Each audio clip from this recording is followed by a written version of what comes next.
Parliament ఎన్నికల్లో car party ఊహించని ఓటమిని మూటగట్టుకుంది. దీంతో గులాబీ పార్టీని బతికించుకునేందుకు కేసీఆర్ కీలక నిర్ణయం తీసుకోబోతున్నారా?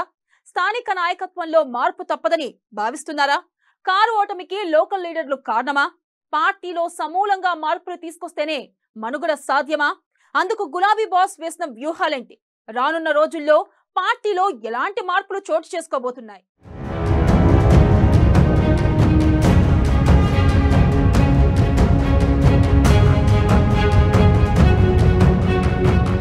సంచలన నిర్ణయం తీసుకోబోతున్న కేసీఆర్ బీఆర్ఎస్ ను పూర్తిగా ప్రక్షాళన చేయాలని నిర్ణయం.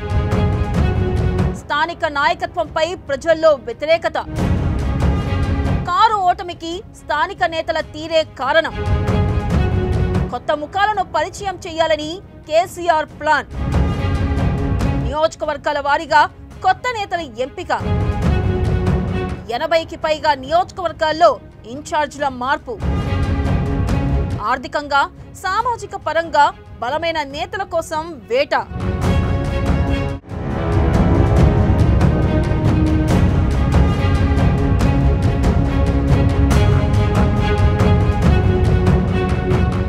కారు పార్టీలో ప్రక్షాళన జరగనుందా అంటే అవుననే సమాధానం వస్తుంది.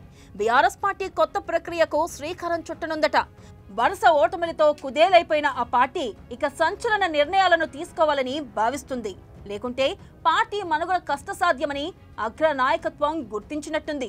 అందుకోసమే బీఆర్ఎస్ చీఫ్ కేసీఆర్ దీనిపై కసరత్తులు ప్రారంభించారని గుసగుసలు వినిపిస్తున్నాయి. ప్రస్తుతం ఉన్న నాయకత్వాన్ని సమూలంగా మార్చాలని నిర్ణయానికి వచ్చినట్లు తెలుస్తుంది. అప్పుడే ప్రజలు కొంత పార్టీ వైపు మొగ్గు చూపే అవకాశాలు ఉన్నాయి. కొత్త వారికి అవకాశాలు కల్పిస్తే ప్రజల్లో వ్యతిరేకత ఉండదని, దీంతో పాటు న్యూ ఫేస్లు జనం ముందుకు తేవడం వల్ల కొంత పాజిటివ్ వేలో వెళ్లొచ్చన్న వ్యూహంలో ఉన్నారు గులాబీ బాస్.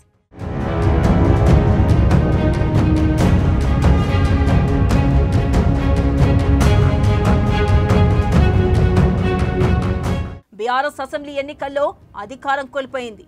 తాము ఎన్ని సంక్షేమ పథకాలను అమలు చేసినా ప్రజల్లో ఎక్కడో అసంతృప్తి, అసహనం ఉందని ఫలితాల ద్వారా వెల్లడైంది.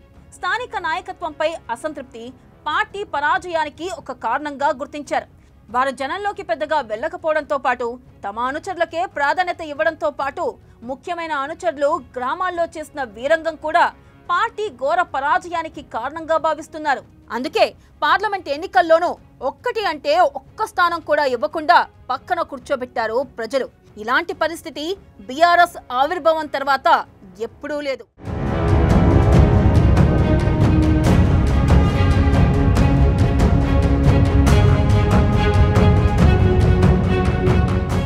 కేసీఆర్ నాయకత్వంపై ఇప్పటికీ నమ్మకం ఉన్నప్పటికీ స్థానిక నాయకత్వం వల్ల రాజకీయంగా ఇబ్బందులు తప్పవని పార్టీ నాయకత్వం భావిస్తుంది. అందుకోసమే నియోజకవర్గాల వారీగా కొత్త నేతలను ఎంపిక చేయాలన్న నిర్ణయానికి వచ్చారు. వారికి ఇన్ఛార్జ్ బాధ్యతలను ఇప్పటి నుంచే అప్పగించాలని యోచిస్తున్నారు. ఆర్థికంగా బలమైన నేతలతో పాటు సామాజిక పరంగా కూడా పేరున్న నేతలను ఇన్ఛార్జీలను నియమించాలన్న నిర్ణయానికి వచ్చారు.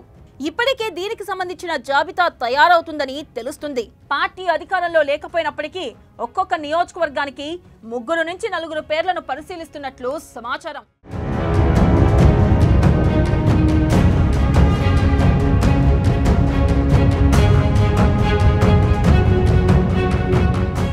సేవాభావం ఎక్కువగా ఉన్నవారితో పాటు ఎన్ఆర్ఐలు, స్వచ్ఛంద సేవా కార్యక్రమాలను నిర్వహించే వారిని నేతలుగా ఎంపిక చేయాలని చూస్తున్నారు కేసీఆర్. పాత నేతలపై ఉన్న పేరు ఇప్పట్లో తొలగిపోయేలా లేదని గులాబీ బాస్ కూడా తనకు అందిన నివేదికల ద్వారా తెలుసుకొని ఆయన ఈ కొత్త మార్గాన్ని ఎంచుకున్నారు. దాదాపు 80కి పైగా నియోజకవర్గాల్లో ఇన్ఛార్జీలను మార్చి కొత్త వారిని నియమించేందుకు సిద్ధమవుతున్నారని తెలుస్తుంది. అంతా ఓకే అయితే జిల్లాల వారీగా పాత నేతలను పిలిపించి వారితో మాట్లాడిన తర్వాత గులాబీ బాస్ ఈ పేర్లను ఫైనల్ చేయనున్నట్లు తెలిసింది.